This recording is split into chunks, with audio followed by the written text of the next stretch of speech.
Mnangagwa's spokesperson George Charamba aigochera pautsi achifungidzira kuti ari kutaura mafacts, ndobva azooneswa nevanhu kuti aiwa hatikwanisi kukusekerera uchitiudza zvekupenga, wanga wakajaidzwa ukajaira kutaura zvisinangana nebasa rese, asi vanhu vemuzimbabwe vachitambura nekutambudzwa nepati yenyu isiri kuziva kuti zvinhu zvinofambiswa sei. So panapa paita nyaya hombe panapa inova nyaya yaabuda achiedza kuda kufananidza zvinhu zvisina kufanana, kana kuti kuda kufananidza life neupenyu. Ndo zvinhu zviri kuda kuedza kuitika. Ari kubvunza nex account yake inonzi Jamwanda achiti yes, Chamisa learned anything at all from Botswana and American elections.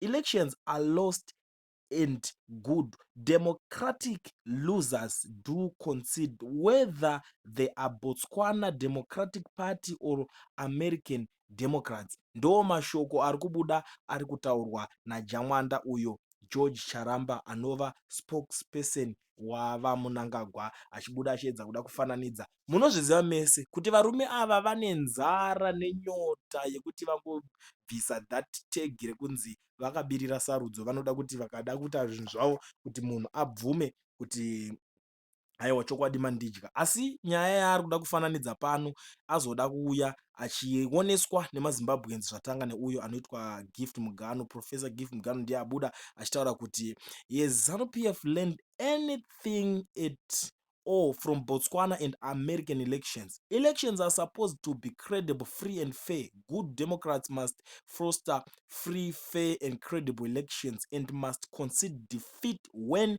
they lose, as opposed to what we are told here, that we went to war, we can't be removed by a pen and paper. Yes, ZANU-PF noticed that the US, with over 300 million people, has produced results in 24 hours, statically broken down by constituents. Yet Zimbabwe, with a population of 16 million people with less than 4 million voters, takes ages to produce results.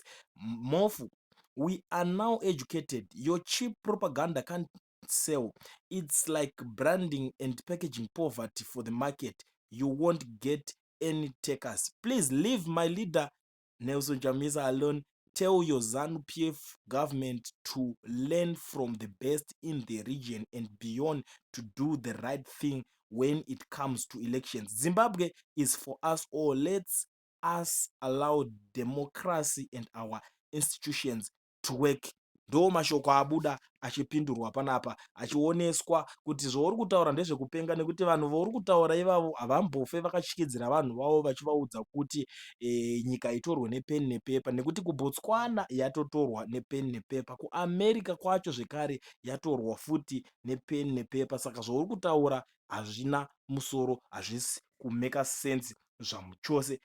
Hakuna kuda kuenzanisa zvinhu, ende zvekare akaoneswa kuti kuAmerica ikoko pa24 hours vanga vatopedza kutotaura nezvemaelection, asi kuZimbabwe zvinototora zvimazuva zvichingonzi chimbomirai tichaverenga tichiri kukaunda kuti vanzi vazosvika pakupedza kubudisa maelection. Asi pachitariswa kunzi kuZimbabwe kunenge kwakavhota vanhu 4 million something, kuAmerica kunenge kwakavhota vanhu vanosvika kuma300 million pauwandu hwavo. Saka ndo pari kunzi aiwa haikona kuda kukombeya kana kuti kuda kuenzanisa zvinhu izvozvo, nekuti zvakatosiyana nekure. Asi apa mhuri yeZimbabwe, inini handisi kuziva kuti ari wrong kana ari right ndiani, asi imimi muri kumuziva ari wrong ipapapa. Munazvo zvekutaura, ndiudzeiwo zvamuri kufunga kana munazvo mucomment section, mobva malaika this video kuitira kuti tirambe tichikwanisa kukupai nyaya dzimwe dzese dzinonga dziri kuitika.